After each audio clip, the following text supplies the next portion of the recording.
Kompas Petang berlanjut, saya Tifal Solesa. 2 bulan jelang berakhirnya pemerintahan Joko Widodo Ma'ruf Amin, Presiden meminta maaf kepada rakyat Indonesia atas kesalahan yang dilakukan selama menjabat. Ia mengaku tak bisa menyenangkan semua pihak selama memimpin pemerintahan 2 periode terakhir. Hal itu disampaikan Presiden dalam agenda zikir dan doa kebangsaan jelang Hari Kemerdekaan Indonesia di halaman Istana Merdeka Jakarta. Di tengah sambutannya, Presiden meminta maaf atas ketidaksempurnaannya sebagai pemimpin. Presiden pun bilang sebagai manusia biasa, ia tak mampu memenuhi harapan semua pihak.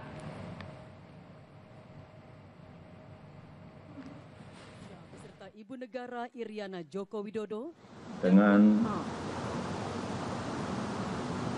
segenap kesungguhan dan kerendahan hati, izinkanlah saya dan Profesor Kiai Haji Ma'ruf Amin ingin memohon maaf yang sedalam-dalamnya atas segala salah dan kilap selama ini, khususnya selama kami berdua menjalankan amanah sebagai Presiden Republik Indonesia dan sebagai Wakil Presiden Republik Indonesia. Kami sangat menyadari bahwa sebagai manusia kami tidak mungkin dapat menyenangkan semua pihak. Kami juga tidak mungkin dapat memenuhi harapan semua pihak. Saya tidak sempurna, saya manusia biasa. Kesempurnaan itu hanya milik Allah Subhanahu wa Ta'ala. Dalam kesempatan yang sama, menanggapi permintaan maaf Presiden Jokowi, Ketua Umum Majelis Ulama Indonesia Anwar Iskandar pun meminta maaf kembali karena kerap membuat repot dan berburuk sangka. Ia menilai petugas atau tugas dan amanat para pemimpin negara itu tidak mudah.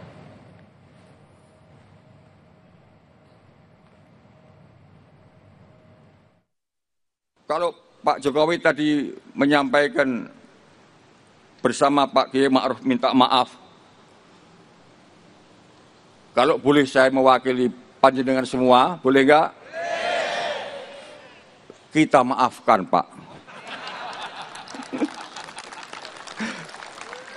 Bahkan mungkin kita ini juga lebih dari minta maaf kepada Bapak-Bapak sekalian. Karena telah bikin repot segala macam. Kadang-kadang itu suudon saja. Kena yang enggak, ketemu yang enggak, maidu tok, Masya Allah. Ini gimana ini? Di lain pihak, menanggapi permintaan maaf Presiden Joko Widodo jelang akhir masa jabatannya, juru bicara PDI Perjuangan Chiko Hakim menilai sudah terlambat. Kata Chiko, permintaan maaf terlambat karena menurutnya banyak kerusakan yang terjadi pada masa pemerintahan Presiden Jokowi. Salah satu yang disebut Chiko yakni pembegalan konstitusi untuk meloloskan anak Jokowi maju Pilpres.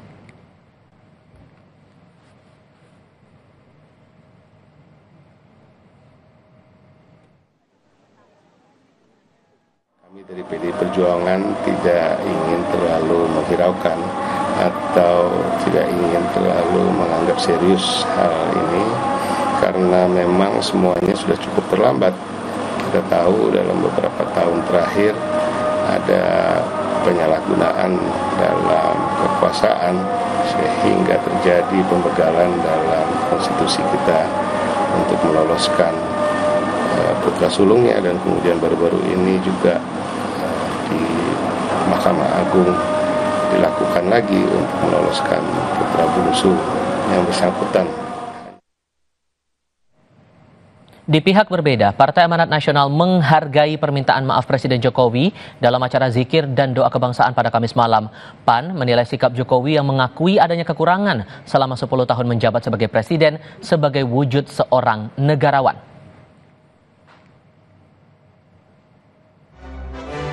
Partai Amanat Nasional mengapresiasi dan menghargai ucapan permohonan maaf Bapak Presiden Jokowi yang disampaikan dalam acara zikir dan doa kebangsaan kemarin malam. Beliau mengakui bahwa sebagai seorang kepala negara tetapi juga sebagai seorang manusia biasa tentu bisa berbuat kesalahan. Ini adalah sebuah bentuk kenegarawanan beliau yang mengakui adanya kekeliruan, kekurangan, ataupun kesalahan dalam 10 tahun pemerintahannya. Tentu kami sebagai warga negara, sebagai partai politik, sebagai anggota masyarakat Indonesia menghargai apa yang disampaikan oleh Bapak Presiden, dan kami ucapkan juga dalam kesempatan ini terima kasih atas pengabdian beliau selama 10 tahun menjadi kepala negara di Republik Indonesia. Berbeda dengan PAN, Partai Kebangkitan Bangsa menilai ada tempat untuk Presiden menyampaikan pertanggungjawaban selama menjabat. Meski yakin masyarakat akan memaafkan, PKB menilai Jokowi yang menerima mandat dari rakyat tetap harus mempertanggungjawabkan janji-janji politiknya. Salah satunya, janji pertumbuhan ekonomi hingga 7%.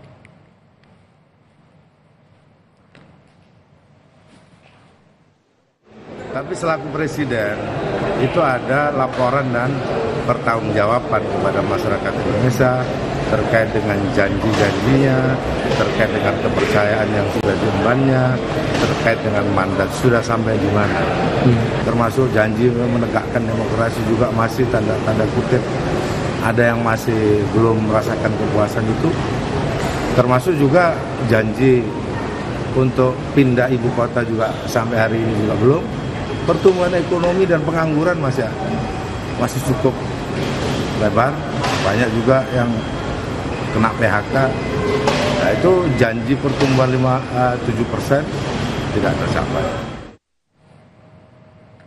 Lalu apa pesan di balik permintaan maaf Presiden Jokowi dalam acara doa dan zikir MUI Kamis malam kemarin? Kami akan bahas ini bersama dengan Direktur Lingkar Madani Ray Rangkuti. Bung Ray, selamat sore, apa kabar? Baik sejauh ini. Baik, terima kasih sebelumnya sudah bergabung. Kami juga akan menghadirkan satu narasumber lagi dari Projo. Sambil kami menunggu kehadirannya, kita ngobrol dulu ya Bang Ray. Menurut Anda, momentum kemarin Presiden Jokowi meminta maaf di acara zikir dan doa kebangsaan itu momentumnya tepat atau tidak? Ya, kalau permintaan maaf pribadi sih ya boleh-boleh aja dimanapun kan. Tapi kalau permintaan maaf sebagai pemimpin negara ya mekanismenya beda. Itu nanti melalui sidang umum MPR kan, setidaknya tanggal 16 Agustus atau mungkin tanggal 18 Agustus 2024 gitu. Itu satu. Nah yang kedua, kalau beda yang lain itu, kalau permintaan personal, maaf personal itu tanpa harus menyebutkan kira-kira apa sih yang membuat faktor apa namanya ya, yang dianggap sebagai kekeliruan itu ya, kealpaan itu gitu. Itu nggak perlu disebutkan. Tetapi kalau dalam konteks kebangsaan, ya harus disebutkan. Sebab kalau nggak disebutkan, bagaimana kita melakukan koreksinya? Bagaimana kita memperbaikinya? Bagaimana kita mengatakan bahwa yang seperti ini di masa yang akan datang nggak boleh terjadi gitu. Tapi kalau kemudian saya kutip pernyataan dari PAN tadi, Mas Edi sempat bilang bahwa itu sebagai sikap negarawan karena merefleksikan 10 tahun masa jabatannya sebagai presiden. Kalau begitu Anda menangkap kesannya minta maaf kemarin itu apa? Kalau negarawan itu yang saya sebutkan tadi kan, tolong disebutkan kira-kira apa sih yang keliru yang dilakukan oleh Pak Jokowi selama 10 tahun terakhir gitu. Supaya kita perbaiki. Gitu. Nah kan beliau nggak menyebutkan apa aja. Makanya saya juga terkejut. Loh kok Pak Jokowi minta maaf? Minta maaf dari apa? Kan kalau selama ini para pendukungnya selalu menganggap dia selalu benar kan. Selalu di jalan yang benar lah gitu. Nggak ada salahnya gitu. Lalu kok tiba-tiba beliau minta maaf? Nah, cuma kalau permintaan maaf personal itu tadi, kita nggak perlu tahu kira-kira apa sih menurut Pak Jokowi yang dianggap sebagai kekeliruannya gitu. Tapi kalau konteksnya kebangsaan, konteksnya negara, konteksnya pemerintah, ya harus diberitahu. Saya gagal di sini, saya nggak memenuhi ini, dan seterusnya itu. Sehingga dengan begitu, semua pengakuan-pengakuan yang dianggap kegagalan pemerintahan yang sekarang, itu dijadikan sebagai bahan evaluasi dan landasan untuk melakukan perbaikan gitu. Nah oleh karena itu sebetulnya permintaan maaf Pak Jokowi itu masih kurang tuh. Masih ada hutangnya. Hutangnya itu apa? Ya sebutkan. Kira-kira apa saja. Nanti kalau saya sebutkan kan Pak Jokowi nggak merasa itu kesalahan kan. Pak Jokowi nanti merasa itu bukan kealpaan kan. Misalnya soal revisi undang-undang KPK misalnya kan, soal makin maraknya nepotisme misalnya gitu ya, soal pemberian izin tambang kepada ormas-ormas misalnya gitu. Nah itu semua kalau kita sebut kesalahan dan bukan kesalahan bagi Pak Jokowi bagaimana? Oke. Repot gitu. Kalau Makanya kemudian saya menurut sangkut pautkan harus dengan segi ditindaklanjuti. komunikasi politiknya, tapi kan saya pikirnya tidak ada asap kalau tidak ada api, tidak ada sebab kalau ada akibatnya begitu, maupun Nah, sebaliknya. Kalau oke. Anda melihat dari komunikasi politiknya ini maksudnya mau mengarahkan kemana? Iya, ini kan saya melihatnya dari dua hal. Pertama adalah masa terakhir kepemimpinan Pak Jokowi ini banyak mengalami kegagalan, ya. Bukan hanya ditolak rakyat Indonesia, bahkan ditolak oleh partai-partai pendukungnya sendiri. Misalnya soal UKT. UKT itu kan ditolak oleh Pak Prabowo, gitu ya. Pak Prabowo adalah pendukung Pak Jokowi. Masalah Tapera, meskipun nggak ditolak oleh partai-partai pendukungnya, tapi tidak ada satu partai kelihatan yang muncul ke depan mendukung usulan Taperanya Pak Jokowi, gitu ya. Lalu soal anaknya maju di DKI Jakarta, ya kan, tidak ada partai yang berani mengusungnya, gitu kan. Dan terakhir tentu saya soal IKN. Jadi kalau kita runtut sebetulnya banyak lagi soal beberapa aturan yang kemudian mentok, termasuk di dalamnya adalah soal makan siang gratis, Makan bergizi gratis, yang 460 sekian triliun cuma dapatnya 77 triliun kan gitu. Jadi banyak program-program Pak Jokowi itu yang kelihatan gagal di ujung masa kekuasaannya. Itu yang pertama.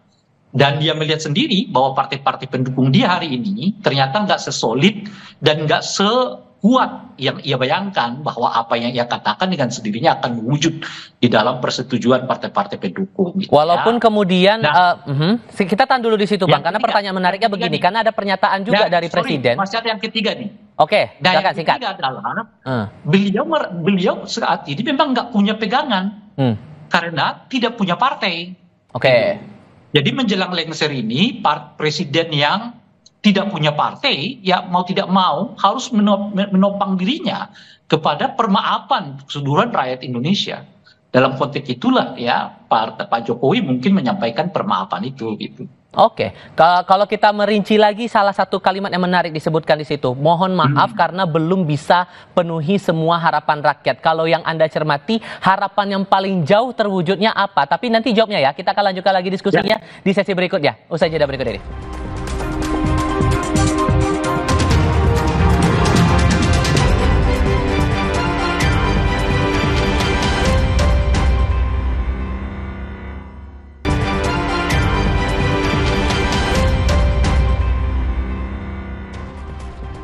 Kami sampaikan kembali informasi yang menjadi dasar diskusi kami kali ini, Saudara. 2 bulan jelang usai pemerintahan Joko Widodo Ma'ruf Amin, Presiden meminta maaf kepada rakyat Indonesia atas kesalahan yang dilakukan selama menjabat. Ia mengaku tak bisa menyenangkan semua pihak selama memimpin pemerintahan 2 periode terakhir. Dengan segenap kesungguhan dan kerendahan hati, izinkanlah saya dan Profesor Kiai Haji Ma'ruf Amin ingin memohon maaf yang sedalam-dalamnya atas segala salah dan kilap selama ini, khususnya selama kami berdua menjalankan amanah sebagai Presiden Republik Indonesia dan sebagai Wakil Presiden Republik Indonesia. Kami sangat menyadari bahwa sebagai manusia kami tidak mungkin dapat menyenangkan semua pihak. Kami juga tidak mungkin dapat memenuhi harapan semua pihak. Saya tidak sempurna, saya manusia biasa. Kesempurnaan itu hanya milik Allah Subhanahu wa Ta'ala. Bung Ray Rangkuti masih bersama kami dan sudah bergabung juga saat ini Bung Panel Barus selaku Bendahara Umum Projo. Bung Panel, selamat sore. Selamat sore, Assalamualaikum warahmatullahi wabarakatuh. Waalaikumsalam warahmatullahi wabarakatuh. Terima kasih sebelumnya sudah bergabung. Bung Panel, tadi dinilai Bung Ray juga permintaan maafnya tidak dirinci oleh Presiden Jokowi. Emang kesalahan atau kekurangannya apa? Ditambah lagi PKB tadi setelah sholat Jumat saya bertemu di DPR, Bang Jazilul Fawait bilang ada tempatnya untuk menyampaikan pertanggungjawaban sebagai seorang presiden. Jadi menurut Anda ini permintaan maaf ini momentumnya tepat tidak kemarin itu saat zikir dan doa bersama itu? Ya, saya pikir dalam suasana berdoa, berzikir, dalam memperingati bulan Agustus, bulan kemerdekaan, saya pikir momentum itu tidak salah ya, tidak masalah di depan banyak ulama segala macam. Dan saya pikir ini hal yang biasa ya, orang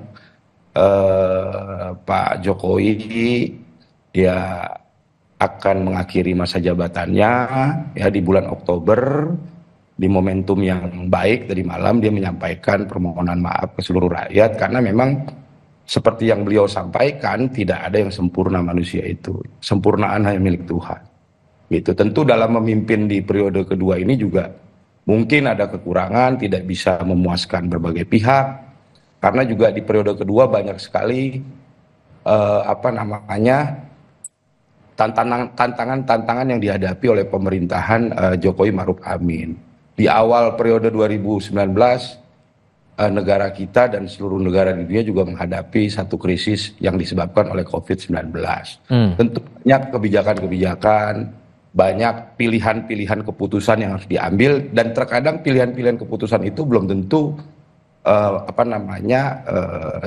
sepaham gitu ya, atau disetujui oleh semua pihak. Tidak mungkin satu kebijakan disepakati oleh semua pihak. Saya pikir begitu. Oke, tapi kalau di sisi lain juga kita lihat ada puncak kekecewaan publik di momen-momen kita menghadapi Pilpres, masalah putusan MK nomor 90, banyak guru besar yang juga menyatakan kekecewaan dan disebut-sebut ada cawe-cawe Jokowi dalam Pilpres itu. Mengapa Presiden tidak mengambil momentum di saat itu menurut Anda? Ya, itu kan bilang banyak kekecewaan di masa Pilpres itu kan framing kalian, framing teman-teman saja gitu loh. Bukan framing Pak, karena guru besar pun juga sudah bersuara di situ Bang. Gimana tuh ngeresponnya? Faktanya di pemilu itu sudah selesai, ya. Rakyat telah memberikan amanatnya kepada pemerintahan terpilih Prabowo Gibran, dan itu fakta yang tidak bisa dihindari gitu loh. Itu fakta gitu loh. Jadi kalau dibilang kekecewaan rakyat di situ, faktanya rakyat ikut kok. Rakyat tidak kecewa, rakyat memilih gitu loh. Malah rakyat memberikan amanat terhadap pemerintahan terpilih Prabowo Gibran gitu loh. Kalau sebagian orang bilang itu peristiwa pemilu kemarin tidak fair, tidak ini, tidak itu, saya pikir itu dari perspektif tidak setuju saja, gitu loh. Faktanya mayoritas 58% rakyat setuju kok. Kalau nggak setuju kan tinggal nggak dipilih kemarin, gitu loh. Baik, oke, Bung Rey merespon dari jawabannya Bang Panel tadi, gimana ngeresponnya? Ditambah lagi dengan pertanyaan saya sebelumnya, hal apa yang harapannya kayaknya jauh dari harapan untuk bisa dieksekusi oleh pemerintahan Jokowi sekarang? Nah, itu yang saya sebutkan tadi. Kalau permintaan maaf personal sih nggak usah sebutin apa aja yang perlu dikoreksi gitu. Tapi kalau permintaan maaf dalam konteks kenegaraan itu harus disebutkan oleh Presiden Jokowi, bukan oleh kita. Sebab kalau kita nanti dibantah lagi sama Bung Barus kan, dia bilang kan itu kan kau sendiri tuh yang mengatakan begitu, yang lain kagak. Kita menyebut ini pemilu terburuk sepanjang era reformasi, Barus nggak setuju. Kita menyebut revisi undang-undang KPK itu membuat KPK seperti yang sekarang, dia nggak akan setuju. Kita menyebut dinasti politik yang dilakukan oleh Pak Jokowi itu berbahaya bagi demokrasi, pasti Barus juga nggak setuju. Nah, jadi hanya Pak Jokowi ini sekarang, dan tentu saja mungkin panel Barus yang tahu mana sih sisi kelemahan yang dianggap kelemahan oleh Pak Jokowi sehingga beliau merasa meminta maaf kepada rakyat Indonesia. Tolong sebutkan, kalau enggak ya ini permintaan basa-basi. Ya, permintaan maaf basa-basi. Kalau nggak mau menyebutkan apa saja yang menjadi sesuatu yang menurut Pak Jokowi nggak bisa dilaksanakan, nggak bisa ditunaikan, nggak bisa memuaskan semua pihak, semua kelompok macam-macam dan sebagainya itu. Mana? Supaya ada perbaikan, supaya kita tahu ini perbaikannya begini. Apalagi kan presiden yang sekarang, presiden yang terpilih adalah presiden yang melanjutkan. Loh, bagaimana yang melanjutkan sesuatu kalau ia sendiri nggak tahu di mana kelemahan-kelemahan dari presiden yang sebelumnya?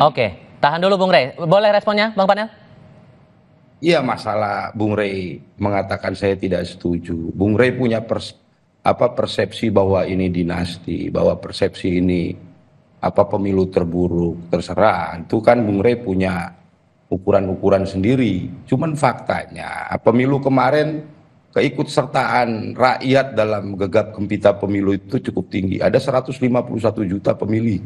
Berapa 70 sampai sekian persen orang ikut terlibat dalam pemilu. Jadi kalau dari sisi partisipasi luar biasa. Gitu ya. Kalau dibilang Bung Rey ini dinasti, ya itu persepsinya Bung Rey. Tapi ternyata rakyat mayoritas nggak setuju juga sama persepsinya Bung Rey. Saya tidak melarang ketidaksetujuan itu, tapi itu fakta gitu loh. Oke. Mungkin ini kan cuma cuap-cuap aja gitu ya bilang. Nah, faktanya rakyat tidak setuju dengan narasi yang dibangun oleh Ray Rangkuti gitu loh. Ya. Oke, respon terakhir Bung Rey, singkat saja. Mayoritas rakyat. Ya itu yang saya sebutkan tadi. Kalau kita sebutkan nanti ini loh yang jadi kealpaan Pak Jokowi, kesalahan Pak Jokowi, pasti dibantah oleh Bung Barus. Dan mungkin juga dibantah oleh Pak Jokowi. Oleh karena itu, silakan Pak Jokowi mengungkapkannya kepada masyarakat. Apa saja yang dianggap selama ini tindakan yang menurut beliau menjadi kealpaan, menjadi kelalaian yang mengakibatkan mungkin melukai sebagian perasaan masyarakat Indonesia. Sebab kalau kita tunjukkan, panel Barus bantah. Ini loh, dia bantah. Ini loh, dia bantah. Ini loh. Kalau semuanya dibantah, lalu buat apa Presiden minta maaf? Dan artinya Presiden benar semuanya. Gitu. Makanya saya mengatakan ini permintaan basa-basi kalau Presiden Jokowi tidak bisa mengungkapkan mana saja sektor yang perlu dibenahi yang oleh Pak Jokowi tidak dilakukan atau alpa dilakukan atau tidak sesuai dengan harapan itu tadi. Gitu. Oke, terakhir Bung Panel. Ya tadi udah saya sampaikan juga. Ini kan momentum di akhir masa jabatan, ya. Bulan Agustus, bulan kemerdekaan. Tadi malam momentumnya zikir di hadapan para alim ulama. Saya pikir itu momentum yang bagus untuk beliau mungkin menyampaikan permintaan maaf sebagai pemimpin Indonesia yang akan akhiri tugasnya. Dan dia juga manusia biasa. Tadi saya bilang, di periode kedua ini banyak tantangan-tantangan. Dan dalam menghadapi tantangan-tantangan itu, contohnya di COVID lah. Berapa tahun banyak kebijakan-kebijakan yang belum tentu semua orang setuju. Belum tentu semua orang. Masih ada perbedaan pandangan di sini. Kita hargai pendapat Anda berdua. Mas Panel Barus, terima kasih. Bang Ray Rangkuti juga terima kasih sudah hadir dalam diskusi kami. Selamat sore semuanya. Berita lainnya usai jeda, di tengah bergulirnya isu perombakan kabinet, Presiden Joko Widodo memanggil Menteri Investasi Bahlil Lahadalia ke Istana Kepresidenan Jakarta siang tadi.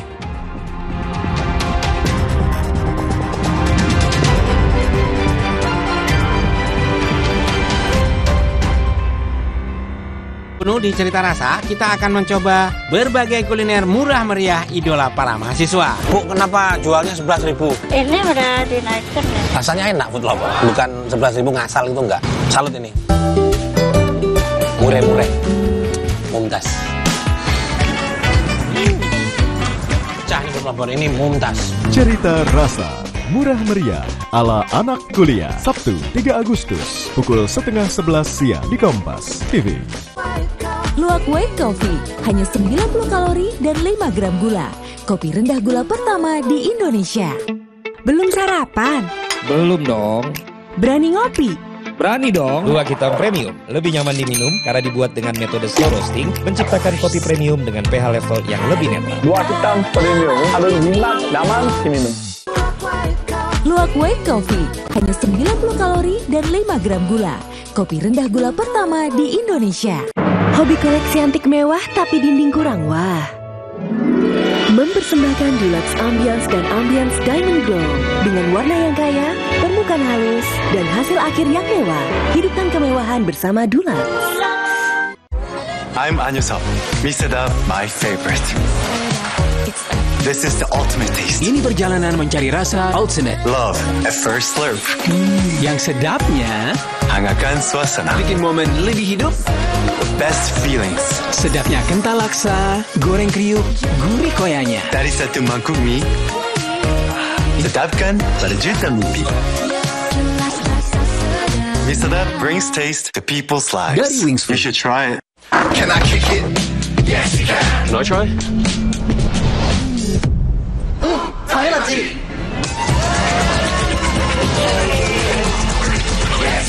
Samsung Galaxy Z Flip 6. Get it now.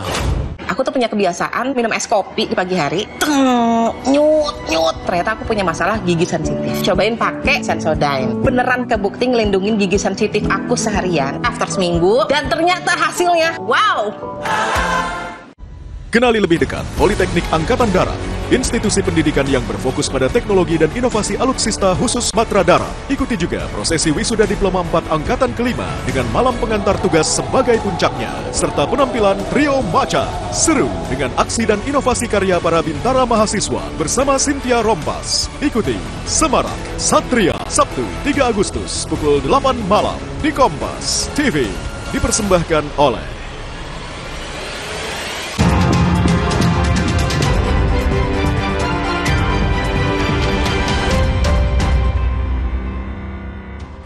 Di tengah bergulirnya isu perombakan kabinet, Presiden Joko Widodo memanggil Menteri Investasi Bahlil Lahadalia ke Istana Kepresidenan Jakarta siang tadi. Tenaga ahli utama kantor staf Presiden Ali Mokhtar Ngabalin menyampaikan hingga salat Jumat selesai, Bahlil masih berada di dalam istana bersama Presiden. Meski begitu, ia tidak menjelaskan apa yang dibahas keduanya. Sebelumnya, kencang berembus isu reshuffle kabinet, yakni Menteri Investasi Bahlil disebut akan menggantikan posisi Menteri ESDM Arifin Tasrif. Tapi, sebelumnya istana membantah desas-desus itu.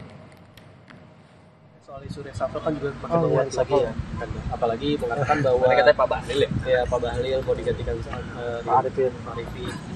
Tadi juga ada Pak Bahlil, tapi waktu pendek karena ini kan orang Korea ada di sini, temanku semua ini, jadi saya buru-buru juga masuk. Tapi Pak Bahlil sama Presiden masih ada di dalam. Topik berikutnya, Presiden Jokowi akan mengundang para presiden terdahulu, termasuk Megawati Soekarno Putri dan Susilo Bambang Yudhoyono ke upacara peringatan kemerdekaan RI di Ibu Kota Nusantara 17 Agustus mendatang. Menteri Sekretaris Negara Pratikno mengungkap pemerintah akan mengundang presiden terdahulu ke Ibu Kota Nusantara untuk pelaksanaan upacara 17 Agustus 2024. Kendati demikian, Pratikno mengaku pihaknya terbuka dengan segala kemungkinan yang sifatnya dinamis, misalnya jika para mantan presiden memilih mengikuti upacara di Istana Merdeka Jakarta. Presiden rencananya kami undang untuk upacara di IKN bersama dengan Bapak Presiden. Tentu saja kalau ada hal-hal yang menyulitkan, tentu saja kami juga terbuka kalau beliau-beliau juga tidak hadir di IKN tapi hadirnya di Jakarta. Jadi sementara rencananya begitu, sementara mantan Wakil Presiden diundangnya di Jakarta. Diduga korsleting, sebuah rumah semi permanen di Petamburan, Jakarta Barat hangus terbakar. Lengkapnya usai jeda berikut.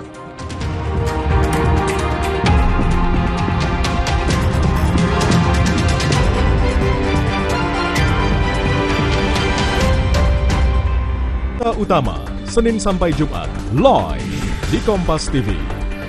Hobi koleksi antik mewah tapi dinding kurang wah. Mempersembahkan Deluxe Ambience dan Ambience Diamond Glow dengan warna yang kaya, permukaan halus, dan hasil akhir yang mewah. Hidupkan kemewahan bersama Deluxe.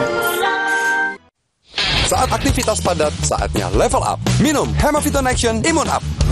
Immune Up formula dengan buffer vitamin C, D3, zinc, dan ginseng ekstrak. Bantu jaga daya tahan tubuh. Siap taklukkan hari.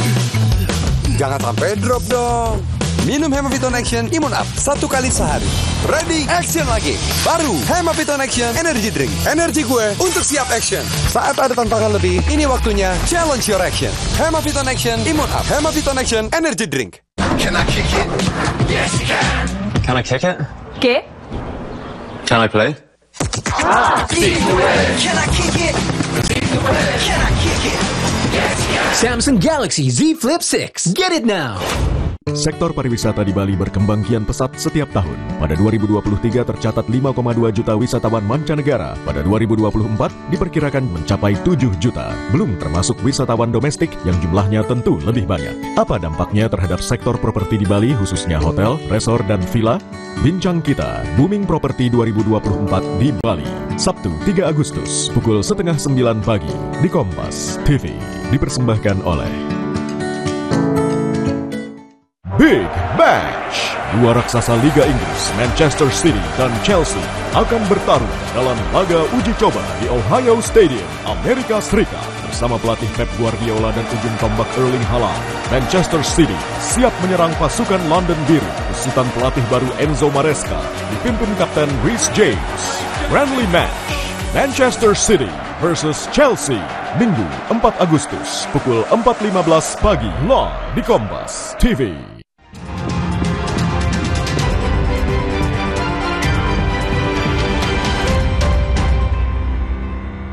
Diduga korsleting, sebuah rumah semi permanen di Petamburan, Jakarta Barat hangus terbakar. Kebakaran terjadi di permukiman padat penduduk di Jelambar Baru. Sebuah rumah semi permanen ludes terbakar saat ditinggal penghuninya.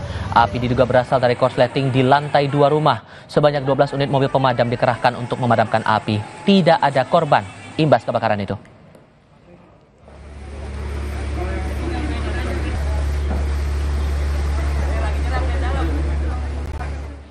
Berikutnya, kapal KM Niki Sejahtera terbakar di perairan Banjarmasin, Kalimantan Selatan. 1 ABK terluka bakar dan 120 penumpang dievakuasi. Kapal motor Niki Sejahtera dilaporkan terbakar dalam pelayaran dari Surabaya, Jawa Timur menuju Banjarmasin, Kalimantan Selatan. Kapal terbakar saat di tengah perjalanan melewati perairan Masalembo. Seluruh kondisi ABK dan penumpang selamat, namun 1 anak buah kapal terluka bakar.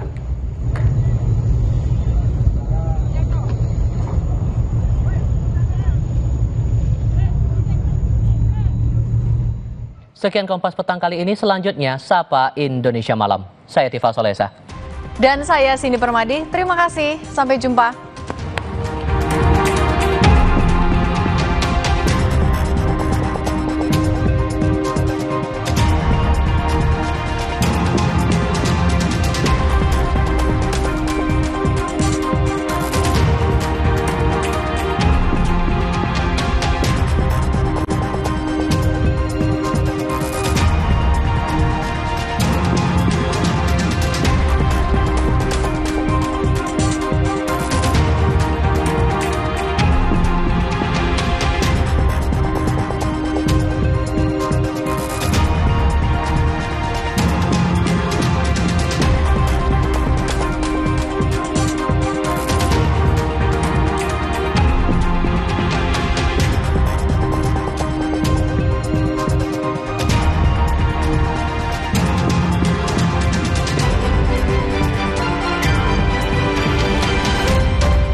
Terima kasih Anda telah menyaksikan Kompas Petang.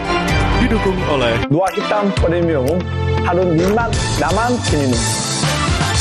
Big Match. 2 raksasa Liga Inggris, Manchester City dan Chelsea akan bertarung dalam laga uji coba di Ohio Stadium, Amerika Serikat. Bersama pelatih Pep Guardiola dan ujung tombak Erling Haaland, Manchester City siap menyerang pasukan London Biru besutan pelatih baru Enzo Maresca dipimpin Kapten Reece James.